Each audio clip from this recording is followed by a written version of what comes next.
My name is Maimun Prince. I'm a calligrapher, illustrator, mentor, designer. So, எனக்கு 9 டேலண்ட்ஸ்ல award கொடுத்துருக்காங்க. நவகலா சிரோமணி அப்படின்னு சொல்லிட்டு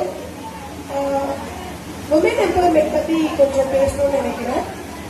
so நான் இப்போ ரீசெண்டாக பண்ணிட்டு இருக்க இனிஷியேட்டிவ் அதாவது இந்த காலகட்டத்தில் டிஜிட்டலும் சரி டிஜிட்டலான வேர்ல்டாக இருக்கனால நிறைய விமென்க்கு படிப்பறிவு இல்லாத விமன் இருக்காங்க இல்லைங்களா, சோஷியலி பேக்வேர்ட், எக்கனாமிக்கலி பேக்வேர்ட், அந்த மாதிரி இருக்கிற ஆல் ஏஜ் விமன் குரூப் இருக்காங்க இல்லைங்களா. ஸோ அவங்களுக்காக ஒரு இனிஷியேட்டிவ் ஸ்டார்ட் பண்ணியிருக்கேன். That is modern Kannamma initiative. அதாவது வேலைக்கு போறவங்க, கூலி வேலை செய்யறவங்க அவங்களுக்குலாம் ஃப்ரீயா கிளாஸஸ் சொல்லி கொடுக்கறது தான். அவங்க +2 டிகிரி பாஸ் பண்ண வைக்கிறது தான் என்னுடைய எய்ம். அவங்களுக்குன்னு சொசைட்டில ஒரு அப்வர்ட் மூமெண்ட் கொடுக்கறது தான் என்னோட ஒரு aim, vision. So I want everybody to embrace that.